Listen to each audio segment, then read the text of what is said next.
अगर आपसे कोई गलती हो जाए तो उस गलती को बेहतर करना और खुद को बदलना ज़रूरी होता है, क्योंकि आपको नहीं पता होता कि अगला इंसान किस तकलीफ से गुजरा है। एक दिन रात को वैसे ही बैठे-बैठे हज़रत उमर फारूक रज़ियल्लाहु अन्हु की रोने की आवाज़ें आने लगी। वो रात को रोने लग गए। उनकी बेगम ने उनके बेटे से पूछा कि तुम्हारे वालिद को क्या हुआ है? जाकर पूछ कर आओ। तो जब शहज़ादे हज़रत उमर फारूक रज़ियल्लाहु अन्हु के पास आए तो उनसे पूछा, अब्बा जी क्या हुआ है?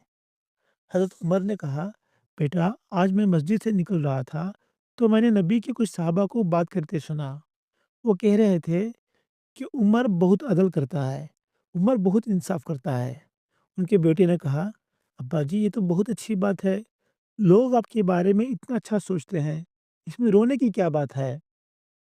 हज़रत उमर रोकर बोले, बेटा मैं तो बाहर इंसाफ करता हूँ, लेकिन कहीं मैं घर के अंदर लोगों पर कोई ज़्यादती तो नहीं करता रहा?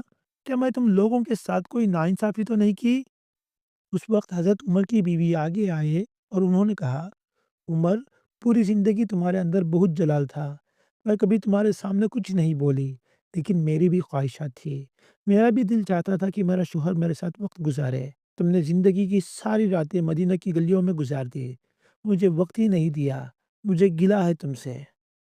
हज़रत उमर फ़ारूक रज़ियल्लाहु अन्हु ने कहा, चलो मुझे माफ़ कर दें। तो उनकी बीवी ने कहा, माफ़ करने की एक शर्त है। हज़रत उमर ने पूछा, क्या शर्त है? तो उनकी मोहतरमा बीवी ने कहा, जब अल्लाह ताला तुम्हें जन्नत का हुक्म देंगे, तो तुम अल्लाह ताला से मेरी भी सिफ़ारिश करना। मेरे बगैर जन्नत में मत जाना। हज़रत उमर ने जवाब दिया, मेरा तुमसे वादा रहा, अगर उमर को अल्लाह ताला ने जन्नत दी, तो वो तुम्हारे बगैर जन्नत में नहीं जाएगा। तो जब एक सहाबी जैसा इंसान, हज़रत उमर फारूक रज़ियल्लाहु अन्हु जैसा मुअज़्ज़म शख्स अपनी गलती का एतराफ़ कर सकता है, तो तुम क्यों नहीं करते?